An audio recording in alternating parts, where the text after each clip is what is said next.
This is Sportscentre.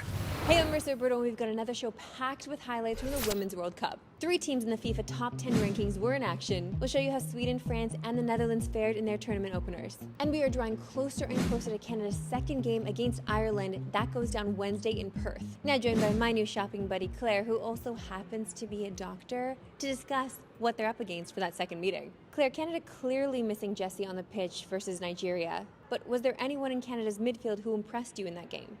I thought Quinn did a really good job in the midfield. They were instrumental in a big defensive play late in the game on one of Nigeria's more critical attacks. But more importantly, they were a good possessor of the ball in the defensive midfield, brought a good calming presence to that midfield three. Excellent distributor of the ball, which will be really important against an Irish block. That distribution is the first step to a creative, clinical attack, and the distribution has to be on point in order for this team to be successful. Even with Fleming, goals were hard to come by in pre-tournament competition. And with Christine Sinclair's role lessening, who are some of the players Canada needs to lean on for offense? I thought both Lacasse and Vienne did a really good job when they came on as substitutes. Probably both earned a starting spot, which I know is a little bit of a controversial opinion. Both were very disruptive in the attack and do a great job of playing as instinctive strikers. They find little pockets of space with which they can be very creative, and they have a nose for getting in behind. I think Canada's success will depend on their transitional play. In their match against Ireland, they'll have to be very quick, likely very direct, and they will need strikers who are disruptive like Lacasse and Vienne, who have that nose for getting in behind. Claire, thanks for doing this. And hey, it's not goodbye, it's just see you later. Luke is going to take over for now. Take it away, Kujin. Thanks, Marissa. Happy to see you're having fun down under. And as you mentioned off the top, there were some big games at the Women's World Cup on Sunday, beginning with Sweden, who's 3rd in the FIFA World Rankings. And they had their hands full against South Africa. Early second half, following a deflected shot, Hilda Magaya pounces and scores. South Africa taking aim at a huge upset. Now, 65th minute, Sweden attacking. A cross goes into the box and it's off the South African player and in. A costly own goal, and that's the equalizer. Then in the 90th minute, understandably looking nervous, it is Aslani who delivers, and the header is in! Sweden have stolen it!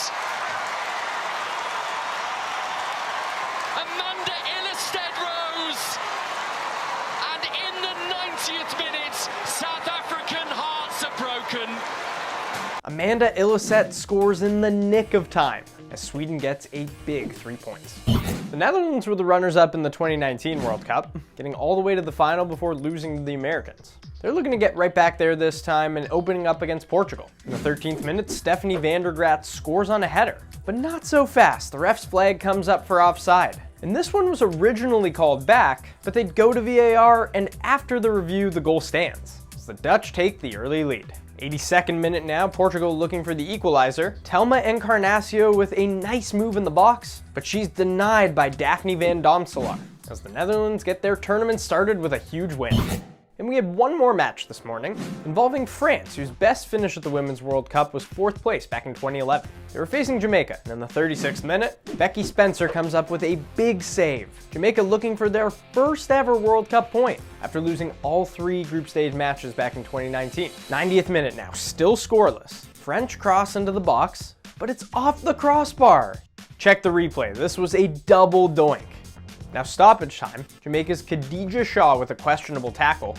She already had 1 yellow card, now picks up a second and a subsequent red. Jamaica gets their first ever point, but loses their best player in the meantime. We've got plenty more from the Women's World Cup overnight into Monday morning, with 3 more games on TSN. Italy and Argentina get things started at 2 a.m. Eastern, 11 p.m. Pacific, followed by Germany, Morocco, and then Brazil and Panama. With more on one of those matches in particular, let's go back to Marissa.